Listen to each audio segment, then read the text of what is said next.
বেলা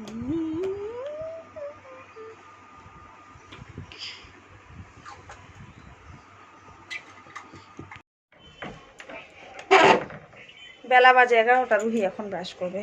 অনয়ের দেখা দেখি, অনয় ব্রাশ করলো, ও স্কুলে যাবে, খাওয়ার আগে মানে ব্রাশ করতে ভুলে গেছিলো, এখন ব্রাশ টাশ করলো। এখন ওর দেখা দেখি এরও ব্রাশ করতে হবে, ব্রাশটা নিলাম। কেমন? ভালো? মুখে দাও, দাঁতে ঘষো এইভাবে।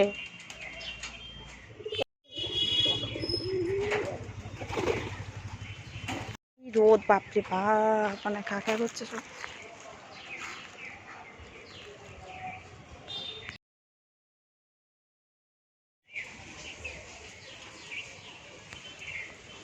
গাছগুলোতে কত লঙ্কা দেখো, এই গাছটাতে ভর্তি।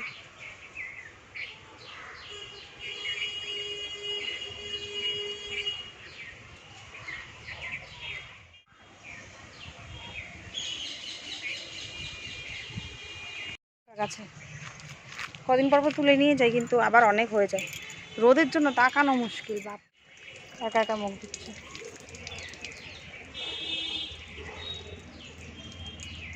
কাঁঠালটা দেখো কত বড় হয়ে গেছে, এই যে।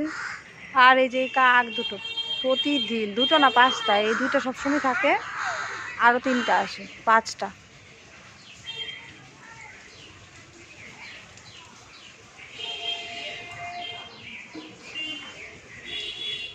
আজকে খুলে নেই, এত গরম না, রোদ আসে প্রচণ্ড এই গরম দিনটাতে, তো ভীষণ গরম হয়ে যায় আর ঘর। তো রেডি হয়ে নিলাম, রুহিকে ঘুম পাড়ালাম, স্নান করানোর পরে রিহানের বাবা এই যে ঘরে আসলো সবে, তো ভালোই হলো, লক্ষ্য রাখতে পারবে। আমি যাই রিহানকে নিয়ে আসি। রেডি হয়ে গেছি। আজকে এই কুর্তিটা বললাম, বাবা কি ভীষণ গরম, কোনো কুর্তি পরে শান্তি নেই, মানে সুতির আরও 2টা কিনতে লাগবে মনে হয়।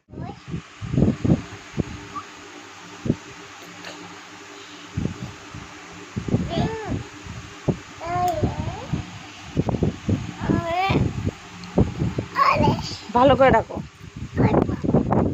বলো পড়তে যাবি না? কি হলো চোখে? বল পড়তে যাবি না, সময় হয়ে গেছে।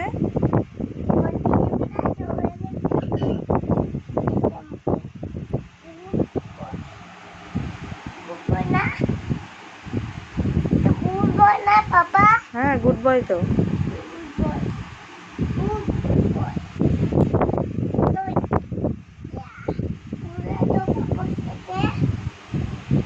কয়টা বাজে? 6টা বাজে। কখন যাবে তাহলে পড়তে? তো 3:30টার সময় ঘুমিয়ে 4:30টার সময় ওঠা রিহানের জন্য খুবই কষ্টকর। যাই হোক, রুহি অনেক কষ্ট করে ওকে তুলেছে ঘুম থেকে। তো এখন ঘুম থেকে উঠে 2টো বিস্কুট খেলো, দিলাম আর কি, আর জল খেলো। তো এখন আমরা বের হয়ে যাব, টাইম হয়ে গেছে যাওয়ার। আর দেখো, রিহানকে পড়তে দিয়ে আমরা এখন চলে এসেছি দিদির বাড়িতে। তো একটু ভাবলাম না বাড়িতে গিয়ে ওই 1-1.5 ঘন্টা সময় কাটাবো, ভাবলাম এখানে এসে একটু দেখে যাই। তো আসলাম, আর রুহি দেখো এখানে ঘর ঝাড় দিয়ে দিচ্ছে, দিদি ঘরে নাকি নোংরা হয়েছে ও বলছিল। তো ঝাড়টা দিয়ে দিচ্ছে, আবার টাইম যখন ম্যাম তো ফোন করবে তার আগেই চলে যাবো আর কি। তো দিদি আবার চা বসিয়েছে, এখন একটু চা খাবো, চা খেয়ে সন্ধ্যের চাটা আর কি এখানে খেয়ে নিই, খেয়ে তারপরে যাবো।